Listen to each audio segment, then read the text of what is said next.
हाय दोस्तों, आज आप लोग का सेट नंबर 6 का डिस्कशन है। टोटल 20 में आपका 5 हो चुका है। ये आपका छठा डिस्कशन है, बाकी और आपको आगे मिलते रहेगा। ये आपका पहले आप इस क्वेश्चन का वीडियो पॉज करके इसका आंसर दीजिए, उसके बाद इसका सॉल्यूशन देखिएगा। सबसे पहले आप ये काम करें। चलिए क्वेश्चन नंबर 1 को डिस्कशन करते हैं। क्या है? पर्वत शिखर और पर्वत श्रेणी। तो देखिए, नोकरे कहाँ है? मेघालय। नोकरे कहाँ है? मेघालय। तो नोकरे कहाँ है? मेघालय। तो मेघालय के सबसे ऊंच, देखिए मेघालय में टोटल 3 पर्वत है, गारो, खासी और जयंतिया। गारो, खासी और जयंतिया याद रखिए। बांग्लादेश के जस्ट ऊपर मेघालय, और मेघालय में टोटल 3 गारो, खासी, जयंतिया। तो गारो की सबसे ऊंची चोटी जो है ना, ये आपका नोकरेक है। तो यह आपका गारो पहाड़ियाँ। देखिए, सरामती। सरामती जो है ना, ये नागा पहाड़ी की सबसे ऊंची चोटी है। सरामती क्या है? नागा पहाड़ी की सबसे ऊंची चोटी, जो कि कहाँ है? नागालैंड में। जो कि कहाँ है? नागालैंड में। देखिए, ये आपका सैडल पीक है। सैडल पीक जो है ना, ये आपका लक्षद्वीप में नहीं, ये है कहाँ? अंडमान निकोबार। याद रखिएगा, अंडमान है। उत्तरी अंडमान में सैडल पीक है, जो अंडमान एंड निकोबार की सबसे ऊंची चोटी है। तो केवल आपका 1 और 2 सही है। तो बोला कितने सही सुमेलित हैं? तो केवल 2 सही सुमेलित हैं। चलिए क्वेश्चन नंबर 2 है। ए जो है, भूमध्य रेखीय क्षेत्र में दोपहर के बाद अक्सर संवहनीय वर्षा होती है। तो देखिए, हाँ, भूमध्य रेखा जो है, ये आपका ये है, पृथ्वी ये है, और बीच में जो लाइन है आपका विषुवत रेखा, इसी को आप भूमध्य रेखा बोल सकते हैं। तो इसके इर्द गिर्द जो भी क्षेत्र है, तो यहाँ पर अक्सर संवहनीय वर्षा होता है दोपहर के समय। हाँ, ये बिल्कुल सही है। अत्याधिक गर्म भी रहता है। तो अत्याधिक तापमान के कारण हवा गर्म होकर ऊपर उठती है और ऊंचाई पर ठंडा होकर संघनित होती है। हाँ, ये सही है, और ये आर का सही व्याख्या है। तो आंसर क्या होगा आपका? ए। चलिए आगे देखते हैं। विश्व भूगोल के संदर्भ में निम्नलिखित में कौन सा हॉर्न ऑफ अफ्रीका? देखिए, हॉर्न ऑफ अफ्रीका, अफ्रीका जो महाद्वीप है, अफ्रीका महाद्वीप ऐसे है, तो यहाँ पर हॉर्न ऑफ अफ्रीका है। हॉर्न ऑफ अफ्रीका को टोटल 3 देश, कितना? टोटल 3 से, सॉरी 4 देश को बोला जाता है हॉर्न ऑफ अफ्रीका, जिसको SEE और D आप सीड करके याद रखिए। सीड बना बीच होता है। तो एस से क्या हो गया? सोमालिया। एस से क्या हो गया? सोमालिया। तो सोमालिया, फिर ई से इथोपिया, ई से इथोपिया, ई से फिर इट्रिया। ये सब देश है अफ्रीका का, ये देश है, ये हॉर्न ऑफ अफ्रीका के अंदर टोटल देश आता है। तो सोमालिया होगा, और ये आपका इथोपिया होगा, फिर इट्रिया हुआ, फिर डी से जिबूतू, जिबितू, डी जिबितू, इसको जिबूती बोला जाता है, लेकिन डी से लिखते हैं। तो कौन सा होगा इसमें आंसर? देखिए, इट्रिया भी है हॉर्न ऑफ अफ्रीका में, इथोपिया भी है आपका, सोमालिया भी है, लेकिन दक्षिण सूडान नहीं है। तो आपको बोल रहा है हॉर्न ऑफ अफ्रीका कौन नहीं है? तो केवल 3 नहीं है, याद रखिएगा। देखिए, हॉर्न ऑफ अफ्रीका नाम इसलिए है क्योंकि यहाँ का जो भी है, सोमालिया, इथोपिया, इरिट्रिया और जिबूती, ये सब का जो आदमी है, ये समुद्र लुटेरा है, इसीलिए इसको हॉर्न ऑफ अफ्रीका बोला जाता है। तो दक्षिण सूडान इसका भाग नहीं है। क्वेश्चन नंबर 4 आपको बोल रहा है कि जल संधि है और जोड़ने वाली जल निकाय है। देखिए, जल संधि जो है ना, 2 नदी को जोड़ता है और 2 जमीन को जोड़ता है, और यही आपका बीच में जल संधि होता है। तो जो 2 जमीन को और 2 नदी को जोड़े, या 2 महासागर को जोड़े, वही जल संधि होता है। तो सबसे पहले आपको क्या बोल रहा है कि जिब्राल्टर, जिब्राल्टर जल संधि जो है, भूमध्य सागर का प्रवेश द्वार बोला जाता है। तो जहाँ भूमध्य सागर है वहाँ मारिए। तो देखिए, ये भूमध्य सागर है, तो भूमध्य सागर और अटलांटिक सागर को जोड़ता है। और याद रखिए, ये और किसको जोड़ता है? तो आपको अफ्रीका को यूरोप से जोड़ता है। अफ्रीका को किससे जोड़ता है? यूरोप से। तो जिब्राल्टर भूमध्य सागर, जिब्राल्टर भूमध्य सागर, जिब्राल्टर जल संधि को क्या बोलता है? भूमध्य सागर का प्रवेश द्वार। तो ए का 2 तो 100% होगा, तो ए का 2 ये दोनों में से कोई होगा। अब आया मलक्का जल संधि। देखिए, मलक्का जो है ना, ये आपका अंडमान एंड निकोबार, अंडमान निकोबार और दक्षिण सागर को अलग करता है या जोड़ता है। तो मलक्का जल संधि जो है, मलक्का जल संधि दक्षिण सागर और अंडमान सागर को जोड़ता है। तो क्या है? जोड़ने वाले निकाय, अंडमान निकोबार। तो बी का 4, तो देखिए बी का 4 इसमें है, क्योंकि ये बी का 1 है, तो ये गलत हो गया। तो इसका आंसर क्या होगा? 100% ए होगा। अब आप याद रख लीजिए, हरमुज जो है, हरमुज जल संधि फारस और ओमान की खाड़ी। अभी फ़िलहाल जो है हरमुज़ जल संधि जो है बहुत समाचार में है, याद रखिएगा।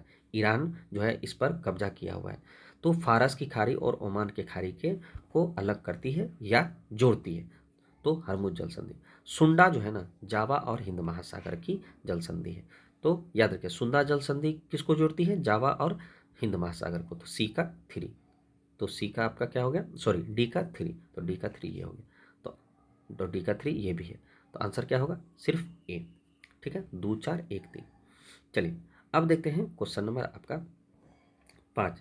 5 बोला है जेट स्ट्रीम के सदर में निम्नलिखित कथन से कथन सुनिए। देखिए, जेट स्ट्रीम जो है ना, ये आपका एक चक्रवात है। क्या है? एक चक्रवात है। तो क्वेश्चन बोल रहा है कि केवल कुछ चक्रवात ही जेट स्ट्रीम के संचालित करते हैं। हाँ जी, कुछ ही चक्रवात है जो कि जेट स्ट्रीम को क्या करता है, उसको बढ़ाता है।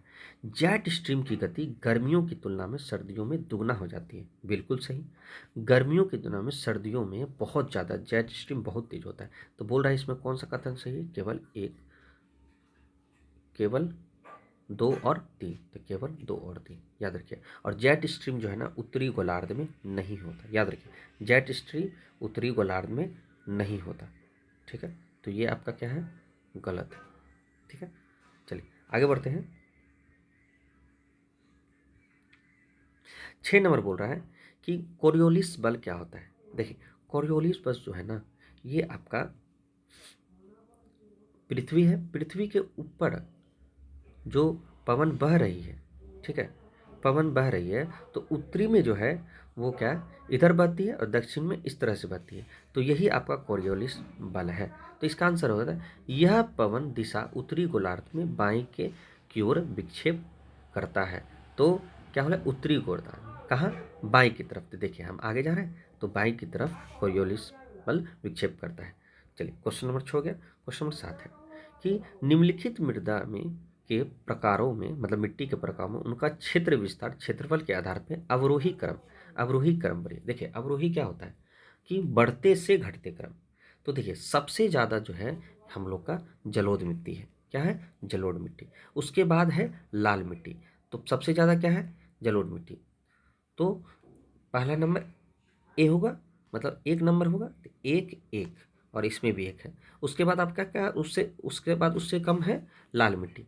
तो लाल मिट्टी 3, तो यहाँ पर यहाँ 2 है, तो ये तो होगा नहीं, 3 और 3। चलिए तीसरा नंबर। अब उसके बाद जो है आपको काली मिट्टी। तो काली मिट्टी दूसरा नंबर पे, ये है काली मिट्टी। और सबसे कम होता है लेटराइट मिट्टी, सबसे कम, ये तमिलनाडु में पाया जाता है। याद रखिए, इसी लेटराइट मिट्टी में कॉफ़ी होता है, चाय होता है। तो आपका सबसे ज़्यादा क्या है? जलोढ़ मिट्टी, उसके बाद लाल मिट्टी, फिर काली मिट्टी, फिर लेटराइट मिट्टी। ऑप्शन क्या होगा? 1 3 2 4। चलिए, भूमध्य आकृतियों के संदर्भ में निम्नलिखित युगों पर विचार कीजिए। क्या है भूमध्य आकृतियों के संबंध में? तो देखिए, सर्क जो है ना, सर्क जो आकृति है ये हिमनद बनाता है। याद रखिए, शक्र आरती आकृति कौन बनाता है? हिमनद बनाता है। बरखान जो है ना, ये पवन निर्मित है। पवन, बरखान जो है ये रेगिस्तान में पवन द्वारा बनता है। तो ये भी आपका सही है।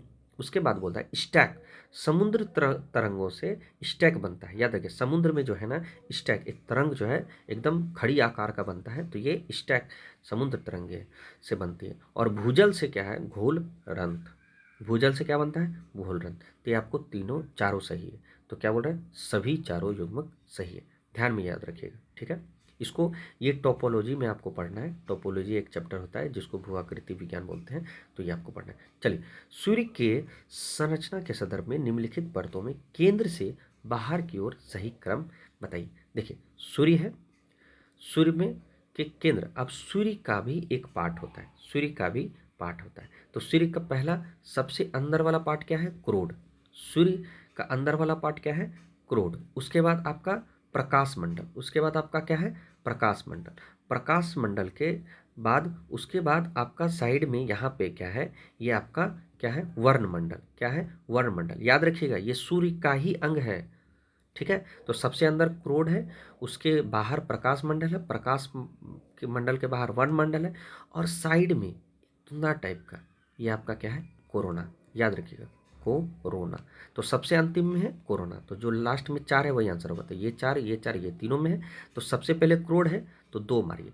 तो 2 इसमें भी है, 2 इसमें भी है, तो क्रोड के बाद क्या था, प्रकाश मंडल, तो 2 1 और उसके बाद वर्ण मंडल 3 और फिर 4, तो 2 1 3 4, तो 2 1 3 4 किसमें, इसमें है, तो आंसर आपका क्या होगा, ए। याद रखिएगा, ये सूर्य का संरचना बोल रहा है कि सूर्य के अंदर क्या है, उससे बाहर क्या है, फिर उसके बाहर क्या है, फिर उसके बाहर है, क्योंकि केंद्र से बाहर की बात कर रहा है। चलिए क्वेश्चन नंबर आपका 10।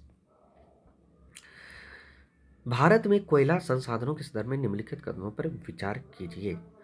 तो भारत में पाए जाने वाले कोयला का अधिकांश भाग गोंडवाना काल का है। हाँ भाई, गोंडवाना काल का है, सही बात है। जिसमें सल्फर की मात्रा बहुत कम है, बिल्कुल कम है, सल्फर की मात्रा सच में बहुत कम है, इसी के कारण कोयला जो है उच्च गुणवत्ता है। याद रखिए, बहुत अच्छा कोयला है। अब टर्शरी कोयला मुख्य रूप से पूर्वोत्तर राज्य मेघालय, असम और अरुणाचल प्रदेश में पाया जाता है। हाँ बिल्कुल सही, जो आपका टर्शरी जो कोयला है ये आपको मेघालय में पाया जाता है, असम में पाया जाता है और अरुणाचल प्रदेश में पाया जाता है। ये भी आपका सही है। भारत में कुल कोयला उत्पाद लिग्नाइट कोयले का योगदान सर्वाधिक है, नहीं, सबसे ज़्यादा अगर सर्वाधिक योगदान है तो ये बिटुमिनस कोयला, बिटुमिनस कोयला। देखिए कोयला का भी प्रकार होता है, एक एंथ्रासाइट होता है, वो बहुत अच्छा होता है, फिर लिग्यूमिनस कोयला होता है, सॉरी बिटुमिनस कोयला होता है, एंथ्रासाइट सबसे अच्छा कोयला, शुद्ध कोयला जिसको बोलते हैं, फिर बिटुमिनस कोयला हुआ, फिर आपका लिग्नाइट कोयला होता है, एक पीट होता है। तो तो भारत में सबसे ज़्यादा बोस है, भारत बोस है बिटुमिनस कोयला, एकदम ध्यान से याद रखिएगा। चलिए तो इसका आंसर क्या होगा, केवल 1 और 2, केवल 1 और 2। चलिए क्वेश्चन नंबर 11 कह रहा है कि निम्नलिखित अभिकथन और उसके कारण है। तो हीरे का अत्यधिक चमकना पूर्ण आंतरिक परावर्तन है। हाँ, total internal refraction, total internal refraction. तो हीरा इतना क्यों चमकता है, क्योंकि इसका जो इंटरनल रिफ्रैक्शन होता है वो 24.4 डिग्री होता है, इसलिए हीरा बहुत चमकता है। ठीक है। और दूसरा कारण है, हीरे का क्रांतिक कोण बहुत अधिक होता है, जिसमें प्रकाश बाहर नहीं निकलता है। तो देखिए हीरे का क्रांतिक कोण बहुत अधिक नहीं होता है। ठीक है, याद रखिएगा, क्रांतिक कोण क्या होता है, कम होता है, क्रांतिक कोण कम होता है। तो ए सही है और आर गलत है, तो ए सही है और आर गलत है। चलिए आगे बढ़ते हैं। यदि एक आवेशित कण, यदि एक आवेशित कण एक समान चुंबक क्षेत्र के लंबवत प्रवेश कर रहा है, या एक समान लंबवत प्रवेश कर रहा है, जैसे कि ये है और एक्स एक्सिस पर, और यहाँ लंबवत कोई कण क्या रहा है, प्रवेश कर रहा है, तो उसका पथ कैसा होगा, मतलब उस कण का पथ कैसा होगा, ये जो कण जा रहा है उसका पथ कैसा होगा और उसकी गतिक ऊर्जा का पर क्या प्रभाव पड़ेगा। देखिए सबसे पहले तो अगर लंबवत जाएगा तो ये ऐसे करके मुड़ जाएगा, याद रखिए कैसे मुड़ जाएगा, मुड़ जाएगा, मुड़ जाएगा मतलब मुड़ते मुड़ते मुड़ते इसका मतलब गोल हो जाएगा, तो वृत्ताकार पथ कैसा होगा, वृत्ताकार। और ऊर्जा जो है ना, अगर चुंबक के क्षेत्र के पास कोई कण, आवेशित कण अगर जा रहा है तो वो बहुत स्पीड, बहुत गतिक ऊर्जा उसका बहुत स्पीड हो जाएगा। तो आंसर क्या होगा, एक तो वृत्ताकार पथ पे जाएगा और दूसरा गतिक ऊर्जा बढ़ जाएगी, तो आंसर क्या होगा, ए। चलिए क्वेश्चन नंबर आपका 13। 13 में कह रहा है उष्मागतिक का नियम जो इंट्रोपी होता है की अवधारणा को परिभाषित किया जाता है। देखिए ऊर्जा संरक्षण जो है ना, ऊर्जा संरक्षण, उष्मागति का ऊर्जा संरक्षण, ये प्रथम नियम है, लेकिन दूसरा नियम आपको इंट्रोपी बोला जाता है। जैसे ही उष्मागति का दूसरा नियम बोलेगा आप चुपचाप इंट्रोपी मार दीजिएगा, क्या मारिएगा, इम्पा। तो दूसरा गति का नियम क्या है, इंट्रोपी। याद रखिए उष्मागति का दूसरा नियम, न्यूटन नहीं है ये, उष्मागति का दूसरा नियम। ठीक है। और तीसरा नियम जब भी बोलेगा, तीसरा नियम तो बोलेगा कि इंट्रोपी जो है ना, ये क्या है, जीरो होता है। इंट्रोपी क्या होता है, जीरो। इंट्रोपी क्या होता है, जीरो। तो याद रखिए इंट्रोपी का परिभाषा दूसरा नियम में, और उष्मा का संरक्षण पहला नियम में, और इंट्रोपी जीरो अगर बोलेगा तो आप तृतीय नियम बोलिएगा। चलिए अब नाभिक के विखंडन के बारे में क्या होता है। देखिए विखंडन एक होता है नाभिक संलयन, नाभिक नाभिक संलयन, और एक होता है विखंडन। नाभिक संलयन सूर्य में होता है, किसमें, सूर्य में। सूर्य में जो होता है नाभिक संलयन होता है, और नाभिक विखंडन जो है परमाणु में होता है। क्या होता है, परमाणु बम में। क्या होता है, परमाणु बम में। इसमें पूछ रहा है नाभिक विखंडन के बारे में क्या असत्य है, क्या असत्य है। तो देखिए इसमें भारी नाभिक दो हल्के नाभिक में टूटते हैं। हाँ, भारी नाभिक अगर हल्के नाभिक में टूट रहा है तो ये आपका, ये सत्य है, तो ये आपका सत्य है। अब बोल रहा है फिर प्रति विखंडन उत्सर्जन ऊर्जा नाभिक संलयन की तुलना में प्रति न्यूक्लियन ज़्यादा होता है, नहीं, ये जो है कम होता है। क्या होता है, कम होता है, ज़्यादा नहीं, कम होता है, घटता है। और तीसरा आपका बोला इसमें द्रव्यमान क्षति ऊर्जा में परिवर्तन होता है। हाँ भाई, द्रव्यमान जो है, जो भी है, जो एटम बम है टूटता है तो वो क्या होता है, पूरा आग लगाता है। जैसे हिरोशिमा नागासाकी में बम गिरा था तो देख रहे थे पूरा सब जल के राख हो गया था। तो क्षति ऊर्जा में कन्वर्ट हो जाता है। क्या होता है, द्रव्यमान ऊर्जा में कन्वर्ट हो जाता है। एक बम है, बम को गिराया और वो ऊर्जा में कन्वर्ट हो जाता है। तो 1 और 3 सही है, लेकिन 2 आपका गलत है। तो इसमें पूछ रहा है कौन असत्य है, तो केवल 2, केवल 2, याद रखिए। अब देखिए क्वेश्चन नंबर आपका 15। 15 है कि सिद्धांत है और उसके वैज्ञानिक कौन है, कौन मतलब कौन है। जैसे प्रकाश विद्युत का सिद्धांत अल्बर्ट आइंस्टीन दिया था। E equal to M C square भी अल्बर्ट आइंस्टीन दिया था। अनिश्चितता का सिद्धांत इंग्लिश में उसका होता है अनसर्टेनिटी, हाइजेनबर्ग अनसर्टेनिटी प्रिंसिपल। तो अनिश्चितता मतलब इलेक्ट्रॉन कहाँ रहेगा इसका कोई पता नहीं है, ये कौन दिया, हाइजेनबर्ग। कौन दिया, हाइजेनबर्ग। तो देखिए ए का 2 अब बी का 3, जहाँ ए का 2 है बी का 3 वहीं मारिए। देखिए ए का 2 अब बी का 3, बाकी आप बाद में मिला लीजिए, लेकिन आंसर 100% ये होगा। देखिए ब्लैक बॉडी जो रेडिएशन है ये आपका मैक्स प्लैंक, कौन, मैक्स प्लैंक दिया। तो सी का 1 है, तो देखिए सी का 1 भी हो गया। तरंग यांत्रिक कौन दिया, तो Irwin D Schrodinger, Irwin Schrodinger. तो क्या हुआ, प्रकाश विद्युत एल्बर्ट आइंस्टाइन, अनिश्चितता हाइजेनबर्ग, ब्लैक बॉडी मैक्सवेल और तरंग। तो ऑप्शन क्या होगा आपका 2 3 1 4। चलिए, एक तनी हुई डोरी में यदि तनाव को 4 गुना कर दिया जाए तो तरंग वेग क्या होगा, तो इसका दोगुनी हो जाएगी। कैसी हो जाएगी, तो देखिए भी बराबर जो होता है वो under root T by mu होता है। क्या होता है, टी बाई म्यू। म्यू जो होता है ये जो है डोरी का एक लंबाई है, ठीक है, क्या है, लंबाई है। तो अब देखिए क्या बोल रहा है कि तनाव, टी से ये तनाव है, टी क्या है, एक तनाव है। तो अगर हम भी को देख रहे हैं, वेग को, अंडर रूट टी है और यहाँ पर म्यू वन, टी का मान यहाँ 4t है, क्या है 4t, आप डालिए तो भी बराबर क्या हो जाएगा 2।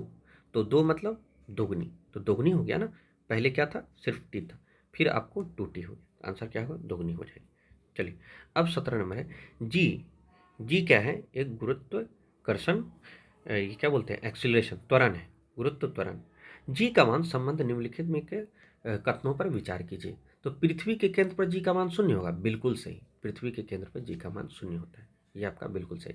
भूमध्य रेखा पर जी का मान ध्रुवों की तुलना में अधिक होता है। देखिए पृथ्वी पर भूमध्य रेखा जिसको विषुवत रेखा बोलते हैं, यहाँ पर जो है ना जी का मान क्या होता है, कम होता है, जी का मान बहुत कम होता है। लेकिन ध्रुव पर जैसे जैसे आप ऊपर जाइएगा, देखिए जैसे कि आप ऊपर जाइएगा और यहाँ पर ये दोनों ध्रुव है, ये कौन है, उत्तरी ध्रुव, ये क्या है, दक्षिणी ध्रुव। तो यहाँ पर जी का मान जो है ज़्यादा होता है। तो यहाँ पर आपको बहुत भार, अपने आप को लगेगा कि हम बहुत भारी हैं, लेकिन विषुवत रेखा पे जाइएगा तो आपको जो है आपको भार बहुत कम लगेगा। तो इसका मतलब ये पूछ रहा है कि भूमध्य रेखा पर जी का मान ध्रुव की तुलना में अधिक है, नहीं कम है, भूमध्य रेखा में कम होता है और ध्रुव में ज़्यादा होता है भार। तो ये आपका गलत है। पृथ्वी के घूमने की गति बढ़ने पर जी का मान कम होगा। देखिए पृथ्वी के घूमने की गति, अगर पृथ्वी मान लो जब बहुत स्पीड घूमने लगेगा तब जी का मान कम होगा। याद रखिए गुरुत्वमान क्या होगा, कम होगा। लेकिन पृथ्वी अगर अपनी जो चाल से धीरे धीरे घूमेगी तब उसका जी का मान अधिक होगा। ठीक है, पिछले डिस्कशन में भी आपको इसके बारे में बताए थे, तो इसको ध्यान में रखिए। क्या होगा आंसर, 1 और 3। चलिए 18 नंबर, दो लेंस है जिसकी शक्ति 12 डायोप्टर प्लस है और फिर इसका -2 डायोप्टर है कि एक साथ रखा जाए तो बताइए कि संयुक्त फोकल दूरी क्या होगा, इसका फोकल दूरी, फोकल लेंथ क्या होगा। तो फोकस लेंथ देखिए क्या होता है ना, P बराबर आप कीजिए P1 प्लस P2। P बराबर क्या होगा, P1 प्लस P2। तो P1 प्लस P2 होगा, पावर दिया हुआ है तो +12 और P2 क्या है -2, तो प्लस अब -2, तो 12, 12 -2 कितना हो गया 10। तो आंसर क्या होगा इसका 10 सेंटीमीटर। क्या होगा 10 सेंटीमीटर, ध्यान से। अब देखिए सूची 1 और सूची 2 को सुमेलित कीजिए और नीचे दिए गए कूट का प्रयोग कीजिए। तो क्या बोल रहा है कि silver iodide, silver chloride, silver nitrate और सिल्वर ब्रोमाइड।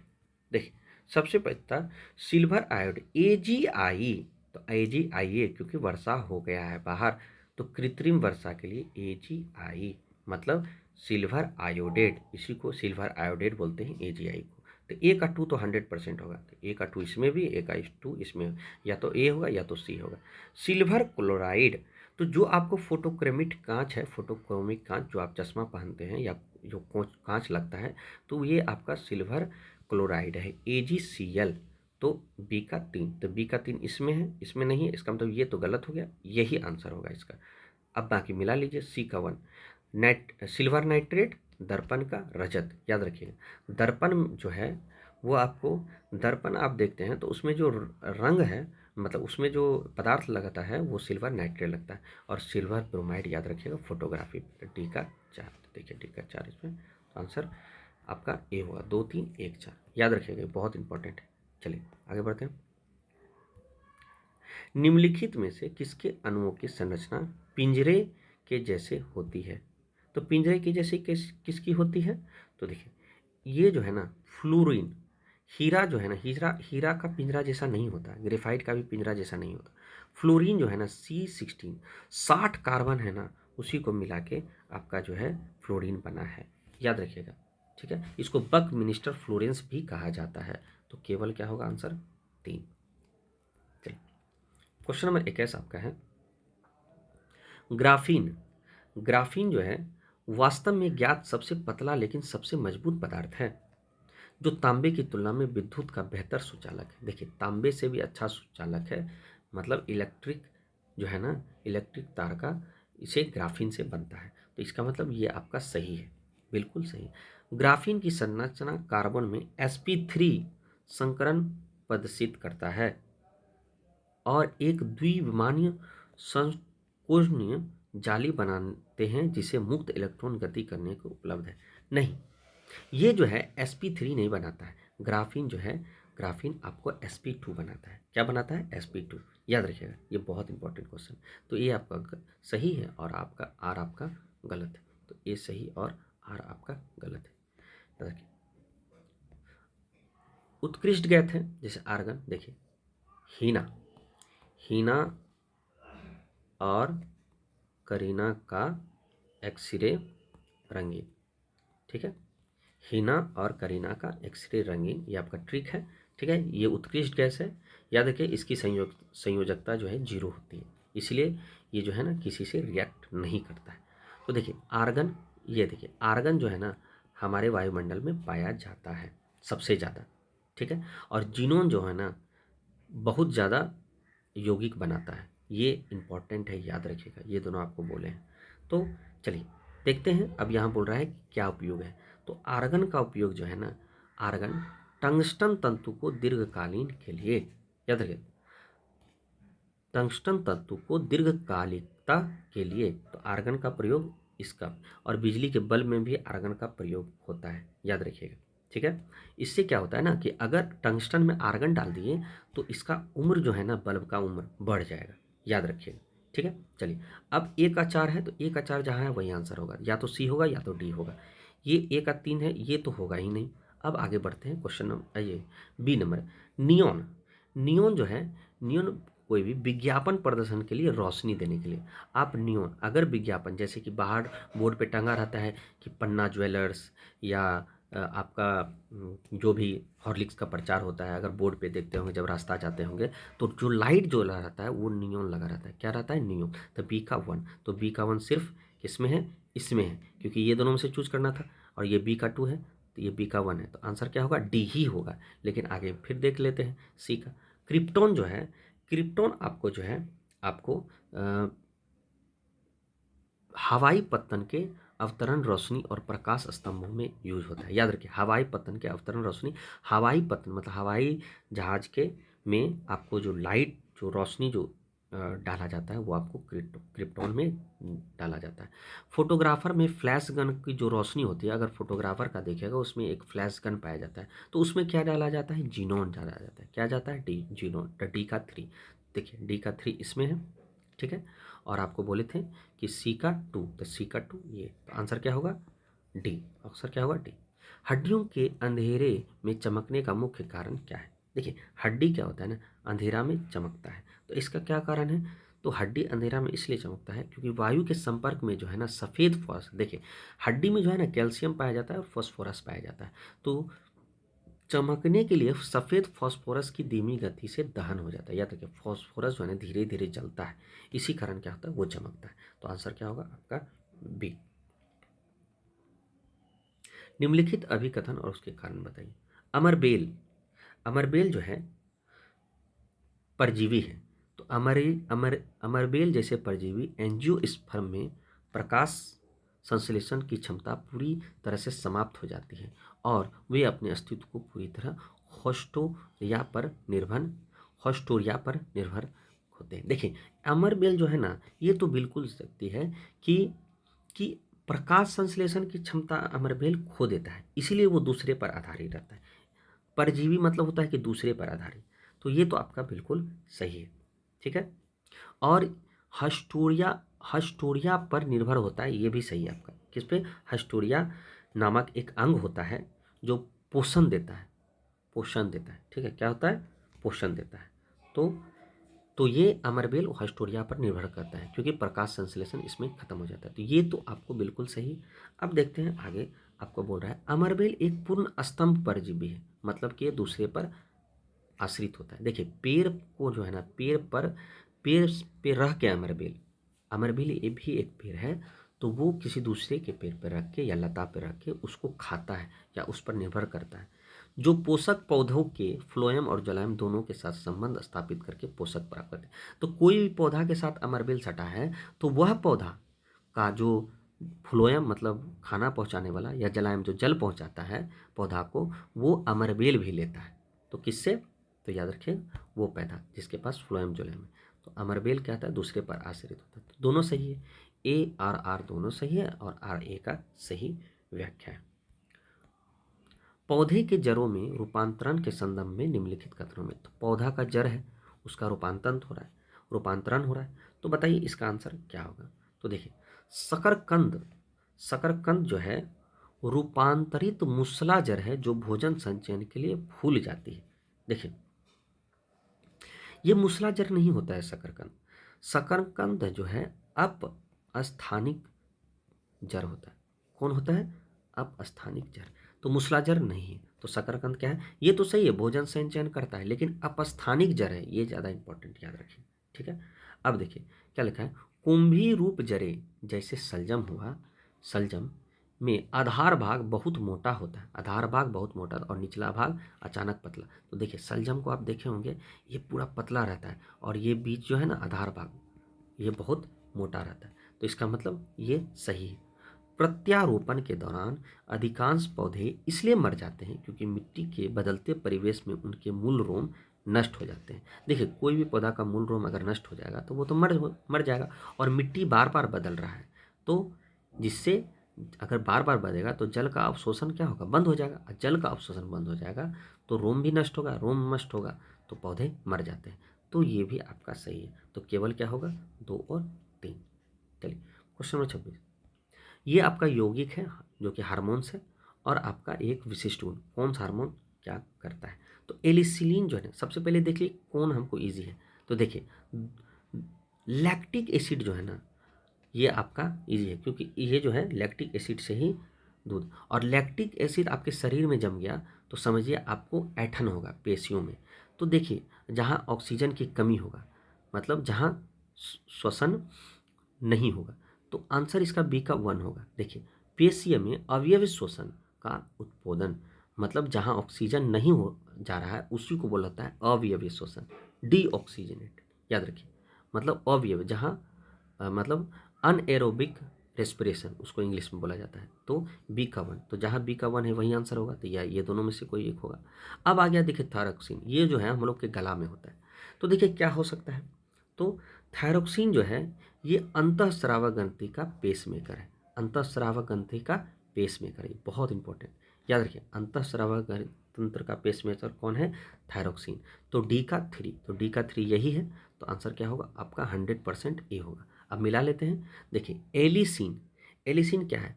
तो लहसुन में पाए जाने वाला सल्फर युक्त यौगिक एलिसिन है। याद रखिए वो जो लहसुन जो आप कभी छीलते हैं या महकता है वो उसमें एक एलिसिन नाम का यौगिक पाया जाता है। और ऑक्सीटोसिन देखिए माँ के जो है ना, माँ का जो स्तन है जिससे वो अपने बच्चे को दूध पिलाती है, उसमें ऑक्सीटोसिन पाया जाता है।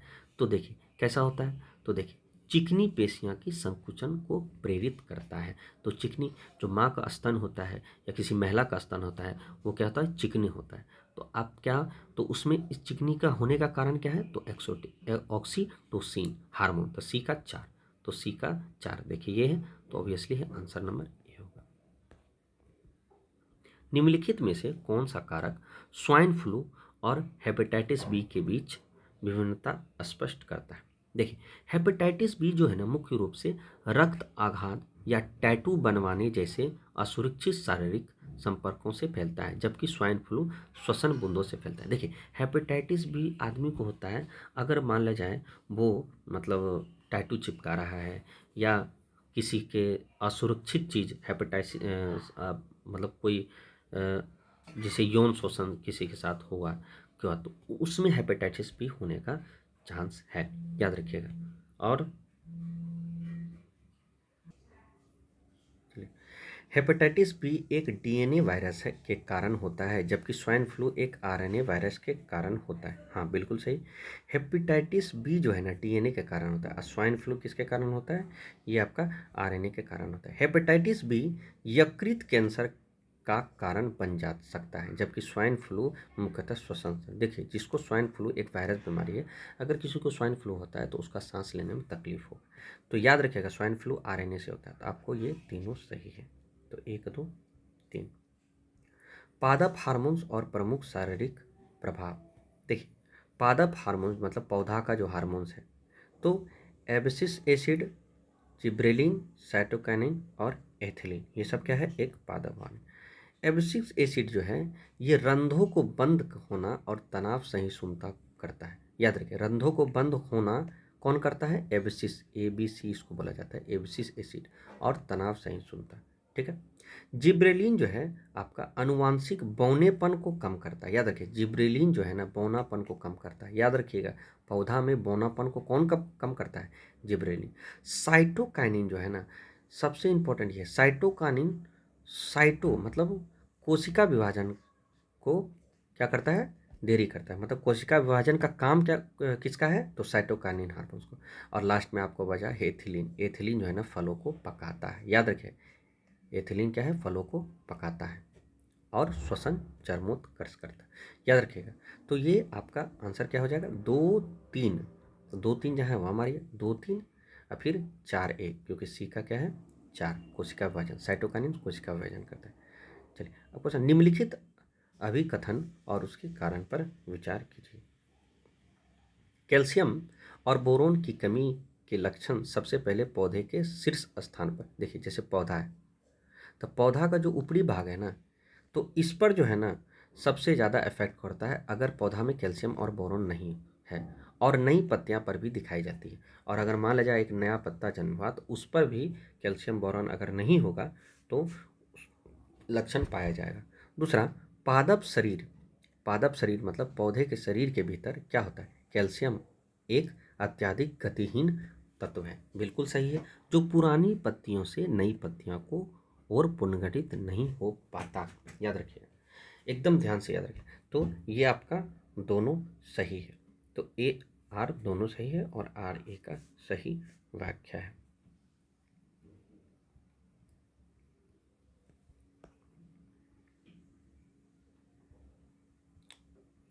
व्यावसायिक महत्व के पादप पादप रेशों के संदर्भ में निम्नलिखित कथन सही कीजिए। तो कपास जो है, देखिए व्यावसायिक पादप जो भी है जैसे चाय हुआ, कॉफ़ी हुआ, ये सब क्या है, ये सब का पेड़ मतलब ये सब का जो पौधा है या कपास का, ये सब एक व्यावसायिक पौधा है। तो कपास बोल रहा है कि कपास बीज के बाहरी हिस्से से प्राप्त होने वाले सरफेस फाइबर है, जो मुख्य रूप से सेल्यूलोज से बने होते हैं। हाँ ये बिल्कुल सही है, जो है कपास में एक सरफेस फाइबर होता है, और ये सरफेस फाइबर जो है 90% सेल्यूलोज से बना होता है। ठीक है। दूसरा, सन और जूट पौधे के फ्लोएम या ब्लास्ट से प्राप्त होता है, तो बिल्कुल सही, सन और जूट जो है, जूट का पौधा जो है, पौधे सन और जूट पौधे जो है फ्लोएम और ब्लास्ट से प्राप्त होता है, ये भी आपका बिल्कुल सही है। तीसरा है, नारियल के फल में एंडोकार्प भाग से रेशेदार घटक होता है। नहीं, नारियल के से एंडोकार्प से नहीं, मध्य फल भित्ति मतलब मेसोकार्प से प्राप्त होता है रेशा। Mesocarp, mesocarp.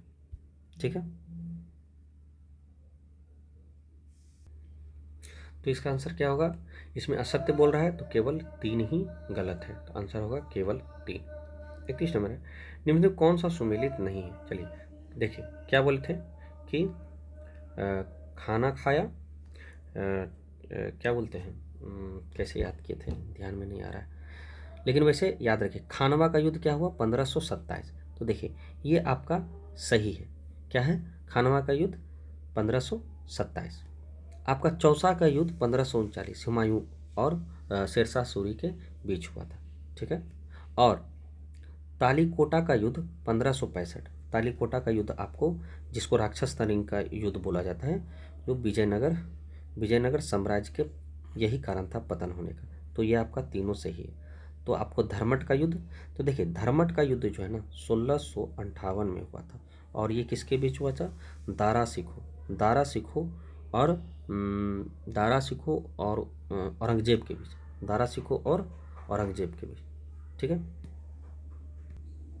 देखिए 15 1526, 1527, 1528, 1529। देखिए पहले क्या किया? पानी पिया, फिर क्या किया? खाना खाया, पानी पी के खाना खाया, फिर चाय भी पिया, और फिर घर गया। ठीक है, तो याद रखिएगा। तो पानीपत का युद्ध 1526, फिर क्या? खाना खाया, मतलब खानवा का युद्ध 1527, इसका मतलब ये सही है। उसके बाद चाय से चंदेरी का युद्ध 1528, याद रखिए चंदेरी का युद्ध 1528। और फिर आपका क्या है? घाघरा का युद्ध, याद रखिएगा, घर गया घाघरा का युद्ध 1529। ठीक है, चलिए अब देखते हैं आपका क्वेश्चन में, मराठा प्रशासन के सरदेशमुखी क्या है? मराठा प्रशासन, चलिए सरदेशमुखी क्या है?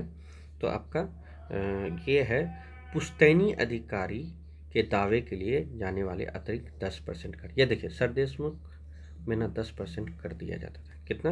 10% कर दिया जाता था, याद रखिए। ठीक है, देखिए एक था चौथ, मराठा जो है चौथ भी लेता था, और एक सरदेशमुख, ये दोनों कर था जो कि मराठा लेता था।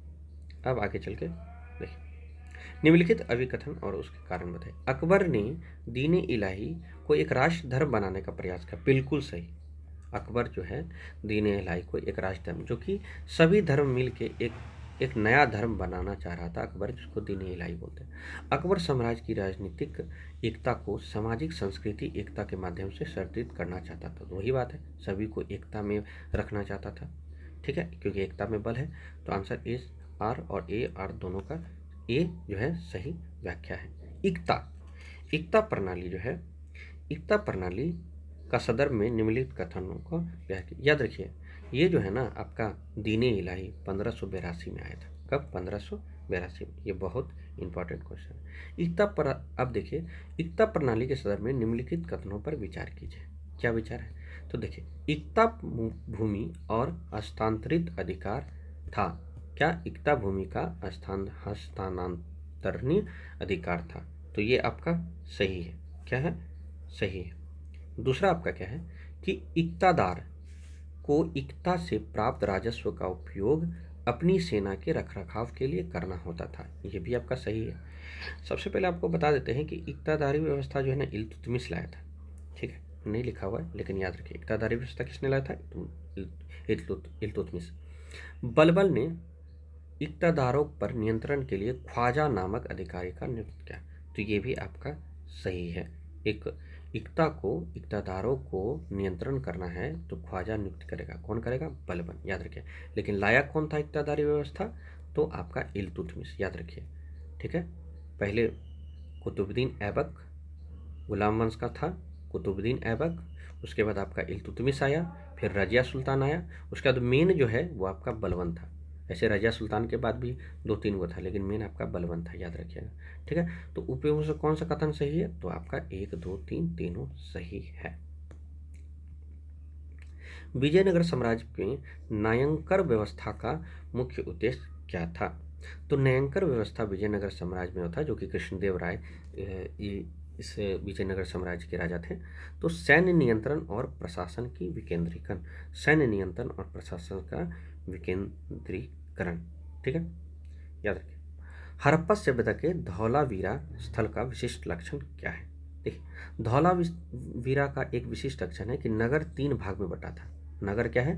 3 भाग में बटा था। विशाल जलाशय और जल संचयन, देखिए धौलावीरा का जल संचयन जो ना बहुत अच्छा था। धौलावीरा का जल संचयन बहुत अच्छा था, मतलब जल का निकासी बहुत अच्छा सा था। ये देखिए गुजरात में है, धौलावीरा कहाँ है? गुजरात में। स्टेडियम का प्रमाण मिला है, हाँ बिल्कुल सही, स्टेडियम का प्रमाण मिला है। तो याद रखिए क्वेश्चन क्या होगा, इसका आंसर 1, 2, 3। प्राचीन भारत में श्रेणी व्यवस्था के बारे में निम्नलिखित कथनों पर विचार कीजिए। तो इसमें बोल रहा है इनमें से कौन कथन सही नहीं है? तो देखिए, पहला है श्रेणी ही वस्तुओं की गुणवत्ता और कीमत पर निर्धारण करती थी। हाँ बिल्कुल सही, श्रेणी जो है गुणवत्ता और निर्धारण करता था। श्रेणी अपने सदस्यों को आचरण एवं न्यायिक अधिकारी था, याद रखिए। तो श्रेणी अपने सदस्यों को आचरण एवं न्यायिक अधिकार रखती थी, तो ये भी आपका बिल्कुल सही। राजा का श्रेणी के आंतरिक मामलों में हस्तक्षेप होता था, तो याद रखिएगा। तो ये देखिए, राजा हस्तक्षेप नहीं करता था, राजा जो है श्रेणी के मामले को सम्मान करता था, लेकिन इसको हस्तक्षेप नहीं करता था। तो आंसर क्या होगा? केवल 1, 2। लेकिन आपको यहाँ नहीं बोल रहा है इसमें गलत कौन है, तो केवल 3 गलत है, तो केवल 3, याद रखिए। अभिलेख है और शासक है। तो देखिए, एहोल पुलकेशिन द्वित, एहोल पुलकेशिन द्वित, एहोल पुलकेशिन द्वित, जूनागढ़, जूनागढ़ रुद्रदामन, जूनागढ़ रुद्रदामन, जूनागढ़ रुद्रम, नासिक, नासिक आपका गौतमपुर सतकर्णी, नासिक गौतमपुर सतकर्णी, और महरौली सस्तंभलेख चंद्रगुप्त द्वित, याद रखिएगा, मिला दीजिएगा, ठीक है, याद रखिए। ए का 3 और ए का 3 और बी का 4, तो ए का 3 और बी का 4, तो आपका आंसर ये हो गया। और सी का 1, तो सी का 1 और डी का 2, याद रखिएगा। तो ये आपको अभिलेख टोटल 10-15 अभिलेख है, आपको याद करना ही होगा, ठीक है। और याद रखिएगा कि जूना अभिलेख है ना, ये संस्कृत अभिलेख सबसे बड़ा, पहला सबसे बड़ा संस्कृत अभिलेख है। कौन? जूनागढ़ अभिलेख, ठीक है, याद रखिएगा। प्राचीन भारत में अग्रहार सदर में निम्नलिखित कथनों पर विचार कीजिए। अग्रहार क्या था? तो ये जो है, यह ब्राह्मणों की दी गई कर मुक्त भूमि थी। हाँ, अग्रहार जो है ना, ये ब्राह्मणों को इसमें भूमि थी, ब्राह्मणों को दिया जाता था, लेकिन इस पर कोई टैक्स नहीं लगता था, याद रखिएगा। तो अग्रहार ये तो बिल्कुल सही है। अग्रहार के निवासियों को स्थानीय प्रशासन में हस्तक्षेप का अधिकार नहीं था। देखिए, स्थानीय प्रशासन जो है ना, इस पर संचालन करता था, हस्तक्षेप तो था, ऐसा बात नहीं, ठीक है। तो ये आपका गलत है। इसे केवल राजा द्वारा ही दान दिया जाता था। देखिए, राजा भी दे सकता था दान, सामंत जो मंत्री है वो भी दे सकता था दान, और जो जो धनी लोग हैं वो भी ब्राह्मण को दान देता था। तो याद रखिए, अग्रहार बहुत इंपॉर्टेंट, इसका मतलब केवल राजा नहीं होगा। तो इसमें पूछ रहा है कौन सा कथन सही है, तो केवल एक, तो केवल एक। ब्रिटिश भारत की न्यायिक व्यवस्था के संदर्भ में अदालत ए दीवानी और अदालत ए फौजदारी के बारे में क्या सत्य है? तो देखिए, वैरेन हेस्टिंग ने प्रत्येक जिले में इन 2 अदालतों का स्थापना की थी। तो देखिए, सही बात है, एक दीवानी अदालत था, जैसे जमीन विवाद हुआ तो दीवानी अदालत, फौजीदारी एक फौजीदारी था। तो पहला दीवानी जो जमीन उमीन या किसी से लड़ लिए, अब फौजीदारी में अगर किसी का मर्डर हो गया तो वो फौजीदारी अदालत होता था। तो 2 अदालत हो गया, तो ये बिल्कुल सही है। और ये वैरेन हेस्टिंग किया था कब? 1772 में। दीवानी अदालतों में मुगल कानूनों के स्थान पर पूर्णतः अंग्रेजी कानून लाया गया। तो बात है, वैरेन हेस्टिंग अंग्रेज था, ठीक है, तो जरूर है कि अंग्रेजी कानून ही लाएगा। याद रखिए, बंगाल के गवर्नर जनरल थे।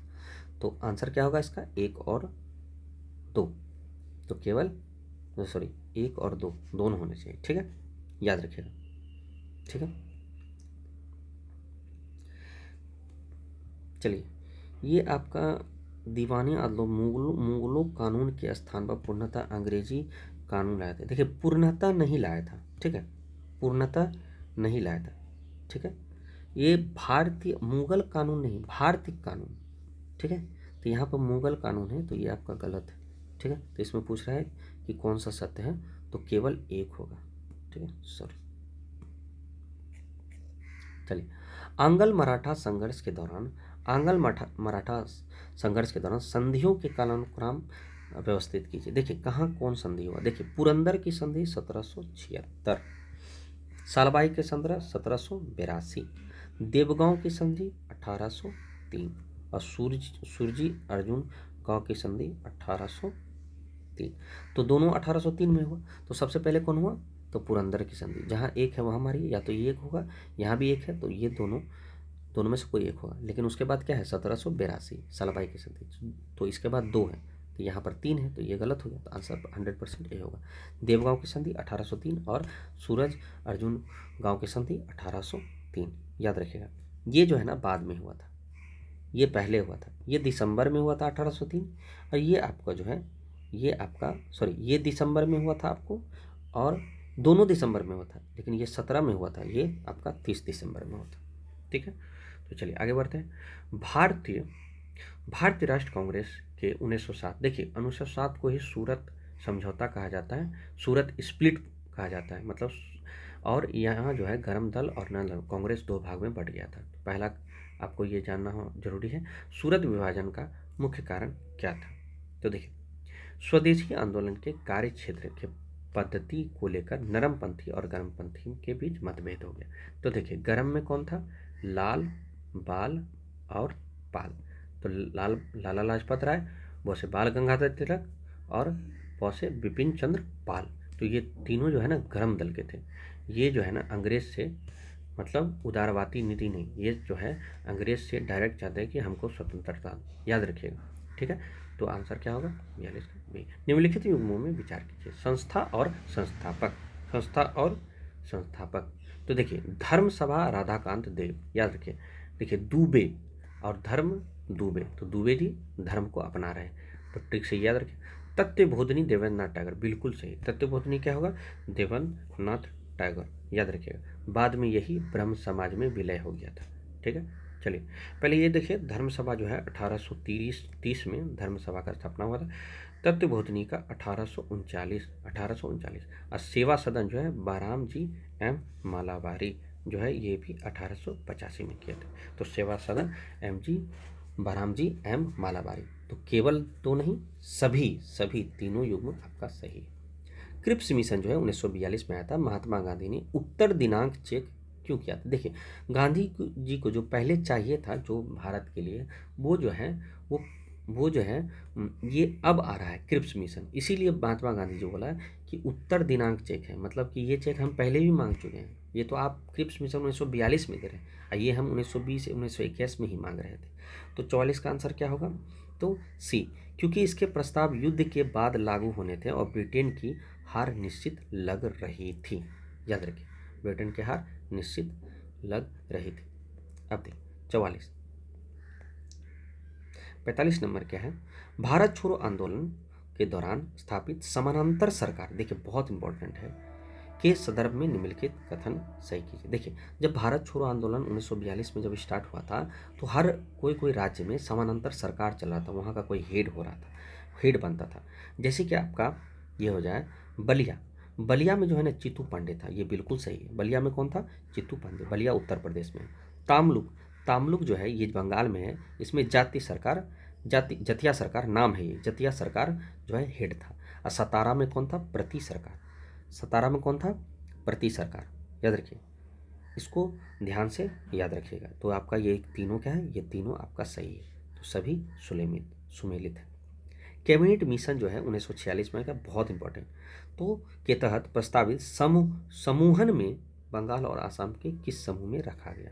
तो देखिए, कैबिनेट मिशन में जो है बंगाल और आसाम को समूह सी में रखा गया, ठीक है। तो देखिए, समूह ए में जो है ना, देखिए मद्रास है, बॉम्बे है, बिहार है, संयुक्त और मध्य प्रांत है, और उड़ीसा है। याद रखिएगा, मद्रास, मुंबई, बिहार और संयुक्त प्रांत, मध्य प्रांत और उड़ीसा, ये समूह ए में है।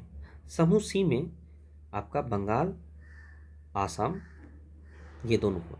और समूह बी में आपका पंजाब, जम्मू कश्मीर मतलब उत्तरी पश्चिम वही जम्मू कश्मीर और सिंध, ये आपका समूह बी में। ठीक है, चलिए बटलर समिति जो है 1927 में आया था।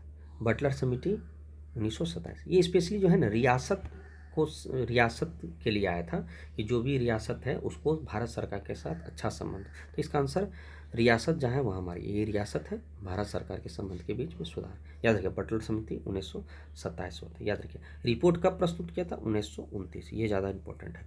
आया था 1927 और रिपोर्ट कब या बटलर समिति कब पारित हुआ 1927, लेकिन आया कब, सॉरी 1929 में ये क्या हुआ स्पष्ट रूप से ये लागू हुआ। चलिए कांग्रेस के किस अधिवेशन में पहली बार मौलिक अधिकार और राष्ट्र आर्थिक कार्यक्रम के संबंधित प्रस्ताव पारित हुआ? देखिए मौलिक अधिकार और आर्थिक कराची के अधिवेशन में हुआ था, याद रखिए। और यही अधिवेशन में जो है महात्मा गांधी बोल सकता है कि मैं मर सकता हूँ मगर मेरे विचार नहीं। ठीक है, याद रखिएगा इसी मौलिक अधिकार। ठीक है, हमारे विचार दो, मुझे मार सकते हो लेकिन हमारे विचारधारा को नहीं। कराची में ही गांधी जी बोले थे।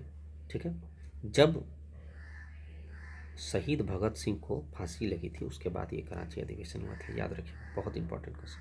ठीक है, वुड डिस्पैच आपको अभी कुछ देर पहले भी बताए थे। वुड डिस्पैच जो है ना शिक्षा का मैग्ना कार्टा बोला जाता है।